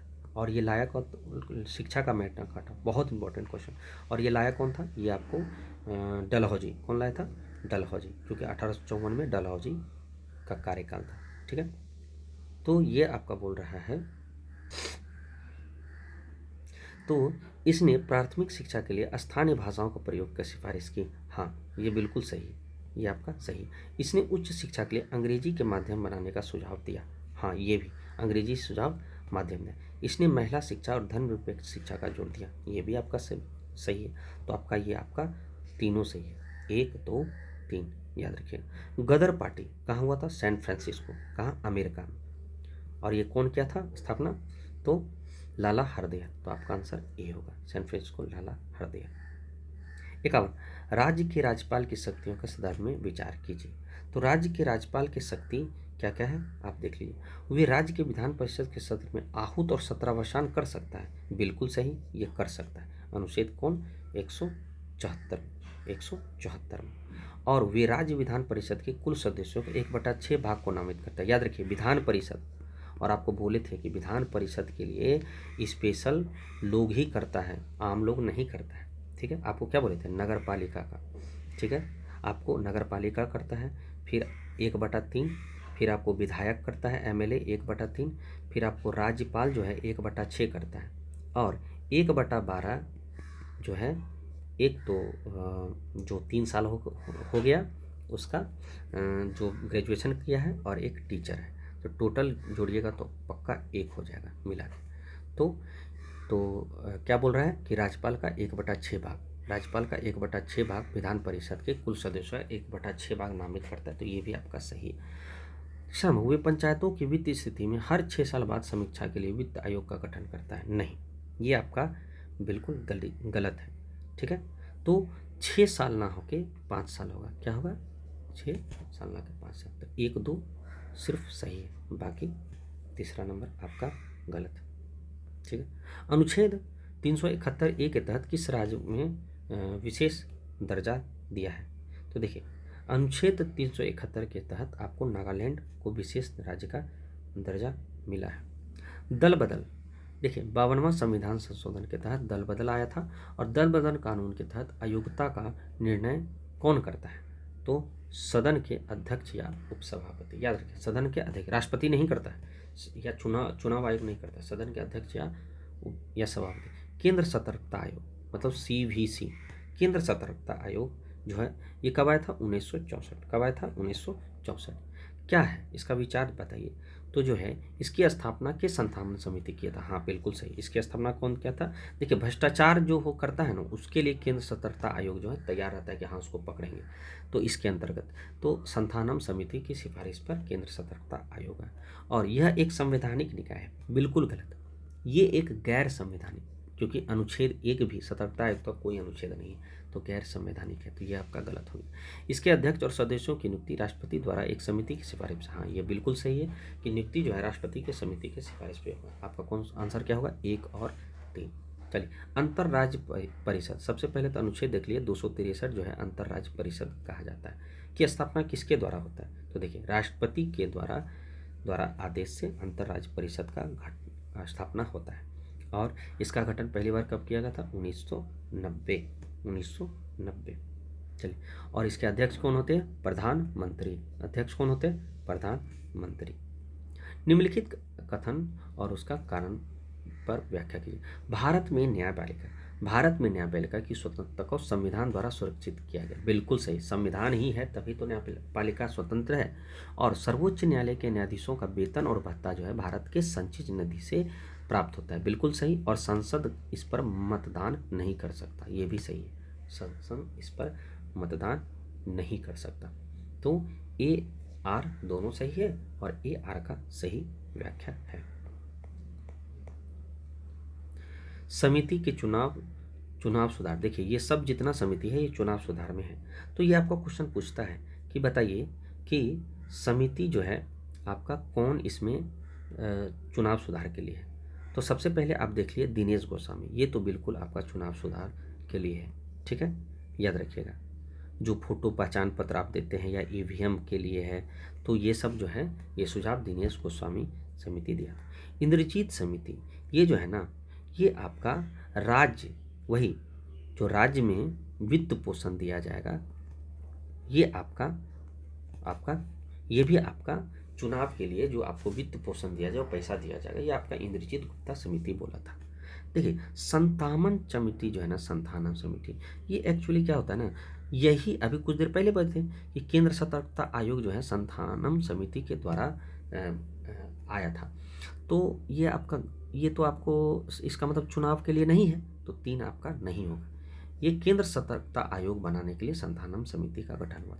तारकेंडू समिति आपका चुनाव आयोग है, क्योंकि तारकेंडू समिति जो है ये आपका यही आपको बोला था कि 21 साल से 18 साल कर दीजिए, कितना, चुनाव के लिए 21 साल से 18 साल कर दिए। और यही 61वां संविधान संशोधन के तहत ये हुआ, ठीक है। तो 1 2 4 होगा, कितना होगा, 1 2 4। याद रखिए चुनाव के लिए कौन कौन समिति है, दिनेश गोस्वामी, इंद्रजीत समिति, तारकेंडू समिति। विधान परिषद, बार बार बोल रहे हैं विधान परिषद, एमएलसी, इसका चुनाव जो है कोई विशेष लोग करता है। जैसे 1/3 करता है कौन, नगर म्यूनिसिपैलिटी जो है 1/3 कौन करता है, और ये आपका विधायक, ठीक है, विधायक। फिर 1/12 जो है आपका जो 3 साल हो जाता है जिसका ग्रेजुएशन वो वाला लड़का, और 1/12 टीचर करता है। लास्ट में 1/6 जो है सदस्य जो चुनाव करता है ये आपका राज्यपाल करता है। तो 1 2 3 4 ये सब याद रखिएगा, ठीक है। तो ये आपको बार बार रिपीट कर रहे हैं, बार बार याद है। तो ये जो सृजन और उत्पादन है ना, ये आर्टिकल 169 में याद रखिएगा, विधान परिषद का सृजन और उत्सर्जन आर्टिकल 169 में। और दूसरी बात, कौन सा कथन इसमें विचार कीजिए, मतलब विधान परिषद का सृजन और उत्पादन के लिए क्या उत्साधन के लिए कौन कौन सही है। तो देखिए सबसे पहले ये बोल रहा है कि इसके लिए संसद अनुच्छेद 368 के तहत संविधान संशोधन करने की आवश्यकता है, नहीं, ये तो आर्टिकल 169 है, तो ये तो आपको बिल्कुल गलत है। संबंधित राज्य के विधानसभा के विशेष बहुमत से एक संकल्प पारित करके, हाँ ये बिल्कुल सही, विशेष बहुमत मतलब 2/3 बहुमत से जो है ना विधान परिषद खत्म होगा। क्योंकि देखिए विधान परिषद आपको बोले थे टोटल 6 ही राज्य में है, तो 6 राज्य कौन कौन आपको बोले थे, तो पहला आपका क्या हो गया, अपना बिहार में है, दूसरा उत्तर प्रदेश में है, तीसरा महाराष्ट्र में है, चौथा तेलंगाना में है, पांचवा वेस्ट बंगाल में है, और छठा कर्नाटका में है। तो ये 2 हो गया, दूसरा नंबर सही है। संसद इसे साधारण बहुमत से पारित कर सकता है। देखिए सांसद जो है ना इसे साधारण बहुमत से भी पारित कर सकता है, ठीक है, तो ये भी आपका सही है। तो 2 और 3 सही है, केवल 1 गलत है, क्योंकि इसका अनुच्छेद 368 जो है ना संविधान संशोधन है, और इसके तहत विधान परिषद लेकिन हटना जो है ना अनुच्छेद 169 में। आपातकाल, देखिए 352, 354 और 360 ये है राष्ट्र आपातकाल, मतलब राष्ट्र आपातकाल मतलब ये जो है ना पूरे देश में लागू है। 354 जो है ना ये राष्ट्रपति शासन कुछ ही देश में, कुछ ही राज्य में लगता है। जैसे अभी तक जो है ना बिहार में टोटल 8 बार आपातकाल लगा हुआ है, और 360 क्या है, एक वित्तीय आपात है। ये भी पूरे भारत में अभी तक नहीं लगा है। तो कह रहा है कि राष्ट्र आपातकाल जो है अनुच्छेद 352 के दौरान निम्नलिखित में से कौन सा मौलिक अधिकार निलंबित नहीं किया जा सकता। तो देखिए, निलंबित जो है ना, आप 20 और 21 को नहीं निलंबित करते। अगर आपका आर्टिकल 352 लगा है पूरे पूरे विश्व पूरे भारत में, क्योंकि 352 जो है पूरे भारत में लगता है, तो उस समय आपका 20 और 21 जो है निलंबित नहीं होगा। 20 और 21 निलंबित नहीं होगा। चलिए आगे देखते हैं। भारतीय संघीय व्यवस्था में अवशिष्ट शक्तियाँ, देखिए, एक होता है कौन, संघ सूची, एक होता है राज्य सूची, एक होता है समवर्ती सूची, और लास्ट में एक होता है अवशिष्ट सूची। जो संघ सूची है संघ कानून बनाएगा, मतलब केंद्र कानून बनाएगा। राज्य सूची है तो राज्य कानून बनेगा। समवर्ती में संघ और राज्य दोनों कानून बनाता है, ठीक है। जैसे शिक्षा क्या है, एक समवर्ती सूची, ये राज्य और संघ दोनों बनाता है। संघ जैसे रेल हुआ आपका, बीमा हुआ, ये क्या है, संघ सूची। राज्य में आपका हो गया जैसे कि बाजार नियंत्रण, ठीक है। राज्य में रेलवे पुलिस आपका राज्य सूची, लेकिन रेल आपका संघ सूची। तो वह अब अवशिष्ट सूची जो तीनों में नहीं है वही अवशिष्ट सूची में हो। जैसे अंतरिक्ष का कोई बात है तो ये आपका अवशिष्ट सूची में आ गया। तो बोल रहा है कि भारतीय संघ व्यवस्था में अवशिष्ट शक्तियाँ कहाँ से लिया, तो कनाडा के संविधान से ली गई है और संसद में निहित है। बिल्कुल सही। चलिए आगे बढ़ते हैं। अगर पूछेगा संविधान में सबसे ज़्यादा भाग किसका लिया गया है, तो भारत शासन अधिनियम 1935 में संविधान का सबसे ज़्यादा भाग लिया गया, ठीक है। चलिए, विश्व व्यापार संगठन, विश्व व्यापार संगठन जेनेवा में, ये बिल्कुल सही है। विश्व व्यापार संगठन जेनेवा में ये आपका बिल्कुल सही है। एशियन डेवलपमेंट बैंक मतलब एशिया विकास बैंक, ये जो आपका मनीला में, कहाँ है, मनीला में, तो ये आपका गलत है, ये आपका गलत है। न्यू डेवलपमेंट बैंक, तो न्यू डेवलपमेंट बैंक जो है ना ये आपका बीजिंग में नहीं है। न्यू डेवलपमेंट बैंक आपका शंघाई में, शंघाई चीन, शंघाई में। और अंतर्राष्ट्रीय मुद्रा कोष वाशिंगटन डीसी, ये आपको जो कि अमेरिका में है, ये आपका सही है। तो केवल 1 और 4, तो केवल 1 और 4। चलिए 62 नंबर आपका क्वेश्चन है, थोक मूल्य सूचकांक के बारे में कौन सा कथन गलत है। देखिए, इसके सेवाओं को शामिल नहीं किया जाता। देखिए, सेवाओं जो है ना थोक मूल्य में शामिल नहीं किया जाता, ये आपका बिल्कुल सही है। इसका आधार वर्ष 2011-12 था, ये भी आपका सही, ये भी आपका बिल्कुल सही है। आरबीआई अपनी मौद्रिक नीति के लिए अब मुख्य रूप से डब्ल्यूआई का उपयोग करती है, नहीं, ये आपका गलत है। क्योंकि अब जो आरबीआई यूज करती है वो सीपीआई का उपयोग करती है। याद रखिए, किसका, सीपीआई। सीपीआई मतलब होता है उपभोक्ता मूल्य सूचकांक, उपभोक्ता मूल्य सूचकांक। ये थोक मूल्य सूचकांक का उपयोग नहीं करती, और इसमें निर्मित उत्पादों का भारांश सबसे अधिक होता है, ये भी आपका सही है। तो इसका आंसर क्या हो जाएगा कि इसमें से गलत कौन है, तो ये आपका आरबीआई जो है इसको डब्ल्यूपीआई का उपयोग नहीं करती, ये आपका उपभोक्ता मूल्य सूचकांक का उपयोग करती है। चलिए 63 नंबर आपका है, भारतीय अर्थव्यवस्था में तरलता जाल की स्थिति तब होती है जब, तो देखिए, ब्याज दरें इतनी कम हो जाती है कि मौद्रिक नीति प्रभावी नहीं होता है। याद रखिएगा, अगर तरलता जाल में है अगर भारतीय अर्थव्यवस्था, तो सीधी बात का एक बात है कि ब्याज दरें इतना कम हो गया है, ब्याज दर, कि मौद्रिक नीति पर कोई प्रभाव ही नहीं पड़ रहा है। याद रखिएगा, ये क्वेश्चन आपको बहुत इंपॉर्टेंट है। भुगतान संतुलन में चालू खाते की क्या शामिल है, में क्या शामिल है। देखिए, भुगतान संतुलन में चालू खाता जो है वस्तु और सेवा का व्यापार शामिल है। क्या है, वस्तु और सेवा का व्यापार शामिल है। एंजल टैक्स निम्नलिखित में से किस पर लगाया जाता है।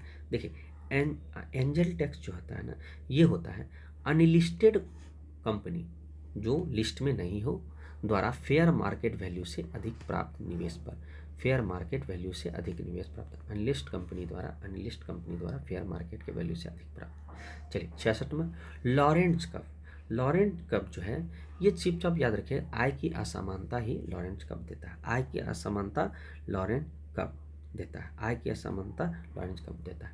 15वां वित्त आयोग की सिफारिश के अनुसार केंद्र करों में राज्यों के हिस्सा कितना है। केंद्र करों में राज्यों का हिस्सा कितना है 15वां वित्त आयोग, तो कितना है 41%। कितना है 41%। एमएसएफ का सदर में क्या शब्द है? क्या है एमएसएफ मतलब? तो देखिए, एमएसएफ होता है मार जी नल स्टैंडिंग स्टैंडिंग फैसिलिटी फे फैसिलिटी मार्जिनल स्टैंडिंग फैसिलिटी। तो इसके बारे में क्या संदर्भ है? तो देखिए, यह जो है आपका बैंकों को अपनी आकस्मिक तरलता की कमी को पूरा करने के लिए दी जाने वाली सुविधा। याद रखिए, बैंकों को आकस्मिक तरलता की कमी को पूरा करने के लिए दी जाने वाली सुविधा, यही है एमएसएफ। याद रखिए, ठीक है, आरबीआई देता है इसको। विद्रोह आंदोलन और नेतृत्व करता है। देखिए, लोटा विद्रोह, लोटा विद्रोह जो है ना आपको मुजफ्फरपुर जेल में हुआ था। लोटा विद्रोह क्या हुआ था? मुजफ्फरपुर जेल में। कब? 1856। आपका नंगी हड़ताल जो हुआ था ये आपका छपरा में हुआ था। नंगी हड़ताल कब हुआ था? छपरा में। कब हुआ था? 1930 में। कब हुआ था? 1930 में। सारण में समानांतर सरकार जो है ये कौन चलाया था? जगलाल चौधरी। सारण में समानांतर सरकार कौन चलाया था? तो आपको बोले थे ना, ये समानांतर सरकार चलाया है वो आपको, जब भारत छोड़ो आंदोलन जब हुआ था तो उस समय सब समानांतर सरकार चला रहा था। तो अभी कुछ देर पहले ही आपको बोले थे सारण में समानांतर सरकार कौन चला है? जगलाल चौधरी। खरवार आंदोलन, खरवार आंदोलन जो है 1874 में कौन किया था? भागीरथ मांझी। भागीरथ मांझी। सुमिलित 2314, 2314, ये आपका 2314 ऑप्शन नंबर ए। 1857 के विद्रोह के दौरान बिहार में छापामार युद्ध का नेतृत्व मुख्य रूप से किसने किया था? तो देखिए, अमर सिंह। कौन किया था? अमर सिंह। याद रखिएगा, अमर सिंह। तो छापामार युद्ध होता है कि छिप के वार करना, ठीक है, तो अमर सिंह किया था। प्राचीन बिहार के शब्द में अष्टपद शब्द का प्रयोग किसके द्वारा किया गया? अष्टपद शब्द का प्रयोग, तो ये कौन किया था? B number. शतरंज के खेल, अष्टपद मतलब शतरंज का खेल, ठीक है। निम्नलिखित में से किसने बिहार सोशलिस्ट पार्टी का स्थापना किया था? देखिए, बिहार सोशलिस्ट पार्टी का स्थापना 1931 में हुआ था। कब हुआ था? 1931 में। और इसके जो मुख्य थे वो जयप्रकाश नारायण थे और फूलन प्रसाद वर्मा। जयप्रकाश नारायण और फूलन प्रसाद वर्मा। चलिए आगे बढ़ते हैं। बिहार में भूगर्भीय संरचना के संदर्भ में निम्नलिखित बिंदुओं पर विचार कीजिए।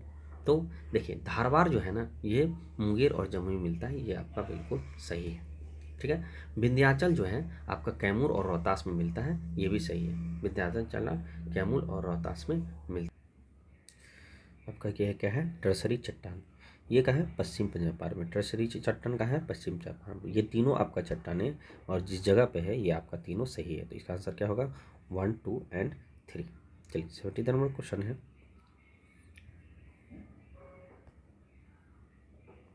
कि सोमेश्वर पहाड़ी के संदर्भ में निम्नलिखित कथनों में से कौन सा असत्य है? देख, सोमेश्वर पहाड़ी जो है बिहार के सबसे उत्तरी पर्वत श्रेणी है, बिल्कुल सही। पूर्वी चंपारण, पश्चिमी, देखिए बिहार का अगर मैप बनाए तो ये आपका क्या है? बिहार का मैप। तो सोमेश्वरी कहाँ पहाड़ी कहाँ है? उत्तरी में, ठीक है। चलिए, इसका निर्माण शिवालिका हिमालय के साथ हुआ है, बिल्कुल सही। इसका निर्माण किसके साथ हुआ है? ये शिवालिका हिमालय के साथ। इसकी सबसे ऊंची चोटी की ऊंचाई लगभग 874 मीटर है। हाँ, ये भी आपका सही है। इसकी सबसे ऊंची चोटी कितनी है? 874 मीटर। यहाँ मुख्य रूप से आग्नेय चट्टान नहीं, आग्नेय चट्टान जो है आपका महाराष्ट्र और ये क्या बोलते हैं मध्य प्रदेश के नीचे वाला भाग में पाया जाता है। लेकिन यहाँ पर जो चट्टान है ये है अवसादी चट्टान। कौन? अवसादी। अवसादी याद रखिए, सोमेश्वर पहाड़ी में अवसादी चट्टान है। तो इसका आंसर क्या हो जाएगा? इसका आंसर आपको डी हो जाएगा। बिहार के प्रमुख नहरों और उनके लाभान्वित जिलों के मिलान करें। त्रिवेणी, त्रिवेणी आपको जो है पश्चिम चंपारण में। त्रिवेणी आपका कहाँ है? पश्चिम चंपारण। सोन नहर, सोन नहर आपको सोन नदी के पास है और यह आपको औरंगाबाद और गया में। यह कहाँ है आपको? औरंगाबाद और गया में। राजपुर, राजपुर जो है आपको सहरसा और मधेपुरा में। और सकरी नहर मुंगेर और लखीसराय, मुंगेर और लखीसराय। तो आपका आंसर क्या हो गया? ए का 2, तो ए का 2, 2। बी का 1, तो बी का 1, यहाँ 3 है, इसका मतलब ये गलत हो गई। ये आंसर आपका सही। निम्नलिखित मुद्राओं जो मृदाओं में या मिट्टी में कौन सी बिहार में सबसे अधिक क्षेत्रफल विस्तृत है? देखिए, बिहार में जो सबसे ज़्यादा है वो है नवीन जलोढ़ मिट्टी। क्या है? नवीन जलोढ़ मिट्टी। उपजाऊ जमीन होता है, उपजाऊ, याद रखिए, ये बहुत इंपॉर्टेंट क्वेश्चन है। बिहार औद्योगिक क्षेत्र के संदर्भ में कौन सा युग्म गलत है? तो देखिए, जो बंदूक फैक्ट्री है ना, ये तो मुंगेर में बनता है, तो ये तो आपको बिल्कुल गलत है। बाकी आपका तेल बरौनी में है, रेशम तो भागलपुर में है, जूट पूर्णिया में है, और भी आपको बता देते हैं, जो आपका सोना है वो कहाँ है? वो क्या बोलते हैं, जमुई। सोना आपका क्या है? जमुई। पायराइट, पायराइट आपका कहाँ है? रोहतास, रोहतास। चलिए आगे बढ़ते हैं। जल जीवन हरियाली जो अभियान आया था, इसके संदर्भ में कौन कथन आपका गलत है? कौन कथन गलत है? तो देखिए, जल जीवन हरियाली जो है 2 अक्टूबर 2018 में नहीं 2019 में आया, तो ये तो आपका गलत है। इसका मुख्य उद्देश्य जलवायु परिवर्तन और पर्यावरण संरक्षण है, ये तो बिल्कुल आपका सही है, तो ये आपका सही है। इसमें 13 अवयवों शामिल है। देखिए, इसमें 13 अवयव शामिल नहीं है, इसमें टोटल कितना अवयव शामिल है? 11 अवयव। कितना? 11 अवयव। तो आपका क्या हुआ? 1 और 3 गलत है, तो गलत, इसमें गलत ही पूछ रहा है, तो 1 और 3। बिहार कृषि रोड मैप, बिहार कृषि रोड मैप का मुख्य उद्देश्य क्या है? तो देखिए, कृषि है तो जरूर फल फूल का बात होगा, लेकिन याद रखिएगा, दलहन तिलहन और जलवायु अनुकूल खेती करना है। दलहन तिलहन और जलवायु अनुकूल खेती करना है, इसका आंसर आपका ये बी हो जाएगा। चलिए, सोनपुर मेला, ये तो सबको ही जानता है, तो सोनपुर मेला कहाँ होता है? तो आपका सारण में, ठीक है, कहाँ? सारण, जिसको छपड़ा बोलते हैं, ठीक है। मंदार मेला, तो मंदार पर्वत भी बांका में है, तो इसका आंसर बांका रहेगा। सौराठ मेला मधुबनी में, और पितृपक्ष मेला गया जी, पितृपक्ष मेला यहाँ, तो ऑप्शन क्या हो गया? 1 2 3 4, तो 1 2 3 4 ये। चलिए, हाल ही में चर्चा फ्यूगो ज्वालामुखी कहाँ है? तो देखिए, फ्यूगो ज्वालामुखी आपका ग्वाटेमाला में है, ठीक है, ग्वाटेमाला में। देखिए, एटना ज्वालामुखी आपका इटली में, कहाँ है? इटली में, लेकिन फ्यूगो बोलेगा तो ग्वाटेमाला। निम्नलिखित में कौन सा फरवरी 2026 में मणिपुर की पहली महिला उप मुख्यमंत्री के रूप में शपथ ली? तो क्या होगा? नेमचा किपगेन, नेमचा किपगेन। और आपको मुख्यमंत्री जो बना वो कौन है? खेमचंद्र सिंह, खेमचंद्र सिंह, याद रखिएगा। पहले मणिपुर में राष्ट्रपति शासन लागू था, लेकिन अब जो है फिलहाल खेमचंद्र सिंह मुख्यमंत्री हैं, और उप मुख्यमंत्री नेमचा किपगेन। बिहार सरकार ने ग्रीन बजट के तहत किस मिशन के सर्वाधिक प्राथमिकता दी गई? तो जल जीवन हरियाली मिशन, जल जीवन हरियाली मिशन। बिहार सरकार द्वारा मिशन दक्ष 2.0 का लक्ष्य मुख्य रूप से किस कक्षा के छात्रों को शैक्षणिक देना? देखिए, जो कक्षा 3 से 8 है उसी के लिए मिशन दक्ष आया। क्या? दक्ष। देखिए, दक्ष का फुल फॉर्म आपको बताते हैं, dynamic approach for knowledge and skill, DAKSH, dynamic approach for knowledge and skill, याद रखिए। चलिए, अब देखते हैं, हाल ही में चर्चा में रहा झोड़िया समुदाय जो है ये अनुसूचित जनजाति है, तो ये कहाँ है? मतलब सूची में शामिल करने मांग की जा रही है, तो ये झोड़िया जनजाति कहाँ है? तो आपको उड़ीसा में, झोड़िया जनजाति कहाँ है? आपको उड़ीसा में। हाल ही में बुजुर्गों के लिए एल्डरली बजट, याद रखिए, एल्डरली बजट पेश करने वाला पहला राज्य कौन है? तो केरल। पहला राज्य कौन है? तो केरल। 2026 में ग्लोबल टीचर प्राइज जीतने वाली, देखिए, ग्लोबल टीचर प्राइज जो है 2026 में आपको रूबल नागी जीती। कौन? रूबल नागी, याद रखिएगा। आपका अंतरिक्ष में 1000 दिन पूरे करने की उपलब्धि हासिल करने वाले पहले व्यक्ति ओलेंग कोनोन। क्या? ओलेंग कोनन का संबंध किस देश से है? तो ओलेंग कोनन का संबंध आपको रूस से है। ओलेंग कोनन का संबंध आपको रूस से है। सी बॉक्स जो है ये पोर्टल है, इसके सदर में गलत कौन है? तो देखिए, सबसे पहले तो इस अधिनियम के तहत जांच के लिए 100 दिन का समय लगा था। तो देखिए, ये 100 दिन नहीं, इसको 90 दिन के लिए चलना, याद रखें। सी पोर्टल क्या है? तो 90 दिन के लिए जांच के लिए, महिला यौन शोषण के से रिलेटेड है। अब बाकी आपको ये सही, यह महिला और बाल विकास मंत्रालय का पहल है, बिल्कुल सही। कार्यस्थल पर महिलाओं को यौन उत्पीड़न को रोकथाम संबंधित अधिनियम से विभिन्न प्रावधानों को बेहतर कार्यान्वयन में मदद करने के लिए डिजाइन की गई ऑनलाइन है और यह यौन उत्पीड़न से संबंधित शिकायतों की निगरानी है। तो आपको ये तीनों सही, तो आपका गलत कौन है, तो आपका ए, तो आंसर क्या होगा ए। चलिए, वंदे मातरम के 150 वर्ष पूरे पर अवसर पर प्रधानमंत्री नरेंद्र मोदी ने डैश के उत्सव का उद्घाटन किया। तो स्मरणोत्सव, क्या स्मरणोत्सव, याद रखिएगा इसको।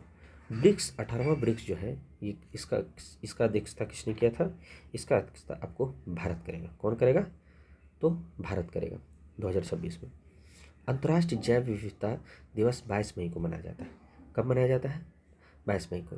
तो इसका थीम क्या था इस बार 2025 में, तो आपको क्या बोलेगा, प्राकृतिक के साथ सामंजस्य और सतत विकास। प्राकृतिक के साथ सामंजस्य और, अगला क्वेश्चन है कि वो त्योहार है और किस राज्य में मनता है, ये आपको मिलाना है। तो देखिए, गान नगाई जो है ना ये मणिपुर है, ये आपका सही है। गान नगाई कहाँ मनता है, मणिपुर में। फ्लेमिंगो जो है आपका आंध्र प्रदेश में। फ्लेमिंगो कहाँ मनता है, आंध्र प्रदेश। तो ए का 1, तो ए का 1, ठीक है। अब बी का कितना है, 3, तो इसमें 2 है तो ये तो नहीं होगा, तो ए आंसर 100% होगा। तो देख लीजिए, फ्लेमिंगो आंध्र प्रदेश। जलीकुट्टी जो है ना आपको कहाँ मनता है, तो तमिलनाडु। और मकरविल्लु अथरा महोत्सव केरला, ठीक है। चलिए आगे बढ़ते हैं। अब आपका क्वेश्चन नंबर 94 आपका है, कार्यकल्प योजना किस मंत्रालय के अंतर्गत आता है, तो स्वास्थ्य एवं परिवार कल्याण मंत्रालय। कार्यकल्प योजना किसके अंतर्गत आता है, स्वास्थ्य एवं परिवार कल्याण मंत्रालय। 95, बिहार सरकार के किस साल तक ट्यूबरक्लोसिस मतलब टीबी को खत्म करने का टारगेट रखा है, तो बी 2025 तक। टीबी 2025 तक खत्म करने का लक्ष्य रखा है। निम्नलिखित में कौन सा युग्म सही सुमेलित है, तो देखिए विदेश सचिव कौन है, तो विक्रम मिश्री। नहीं, विदेश सचिव जो है, हाँ सही है, विक्रम मिश्री आपका विदेश सचिव है। विक्रम मिश्री विदेश सचिव। रक्षा सचिव आपका राजेश कुमार सिंह। रक्षा सचिव जो है आपका राजेश कुमार सिंह। गृह सचिव जो है आपका कौन है, गोविंद मोहन है, गोविंद मोहन। गृह सचिव कौन है, गोविंद मोहन। और राज्य सचिव आपका क्या है, अरविंद श्रीवास्तव। तो इसमें गलत कौन है, तो ये आपका सी गलत है। क्यों, क्योंकि गृह सचिव आपको गोविंद मोहन। मार्च 2025 में वर्ल्ड हैप्पीनेस इंडेक्स के अनुसार भारत का रैंकिंग कितना है, तो भारत का रैंकिंग कितना है, 118। याद रखिए भारत का रैंकिंग कितना है, 118। चलिए, आइसलैंड याद रखिएगा कि डेनमार्क जो है ना, फिनलैंड टॉप पर है, उसके बाद डेनमार्क, तब आइसलैंड, याद रखिए टॉप पर, ठीक है। चलिए आगे बढ़ते हैं। सबसे निम्न स्थान अगर बोलेगा तो अफगानिस्तान का, कितना, 147 में। लॉन टेनिस 2025 और विजेता, तो लॉन टेनिस 2025 का विजेता सुमिलित करना है, तो देखिए कौन सुमिलित है, तो देखिए ऑस्ट्रेलिया के जेनिक सिनर, सही बात है। फ्रेंच पुरुष एकल जो जीता वो कार्लोस अल्कराज, ये भी सही है। विंबलडन जो जीता वो ईगा स्विटेक जीती, सही है। और यूएस ओपन जो महिला जीती वो आर्यन सबलंका, ये भी आपका सही है। तो आपका 1 2 3 4, तो क्या है 1 2 3 4, ऑप्शन नंबर सी, ठीक है। असत्य कथन का चयन करें और कूट को सहायता से सही किया। प्रधानमंत्री कार्यालय का नाम परिवर्तन करके सेवा तीर्थ कर दिया गया, हाँ ये आपका बिल्कुल क्या है, सही है, याद रखिए। तो अब आपका दूसरा है कि राजभवन का नाम परिवर्तन करके कर्तव्य भवन कर दिया, नहीं, राजभवन का नाम बदल के आपको लोक भवन कर दिया। क्या कर दिया, लोक भवन कर दिया, ये आपका गलत है। केंद्र सचिवालय का नाम परिवर्तन के लोक भवन, नहीं, केंद्र सचिवालय का नाम बदल के कर्तव्य भवन कर दिया। तो ये क्या है, आपको उल्टा दिया हुआ है, ये दोनों एक दूसरे, राज्य भवन को लोक भवन कहा जाता है और केंद्र सचिवालय को कर्तव्य भवन, तो ये दोनों आपको उल्टा दिया हो, तो गलत आपको बोल रहा है चुनने। तो आप क्या मारिएगा, 2 और 3, याद रखिए। बिहार विधानसभा चुनाव 2025 के बारे में सूची 1 और सूची 2 को सुमिलित कीजिए। देखिए कौन जीता दो बिहार से में, तो Bharatiya Janata party total 89 seat जीती। बीजेपी टोटल कितना सीट जीती थी 89। आपको जो जनता जेडीयू है वो आपको टोटल 85 सीट जीती थी। उसके बाद सबसे बड़ा पार्टी कौन हो गया, आरजेडी आपको टोटल 25 सीट, याद रखिए। लालू की पार्टी टोटल 25 सीट जीती थी। और आपको हिंदू आवाम मोर्चा है, ये आपको टोटल 5 सीट जीती थी।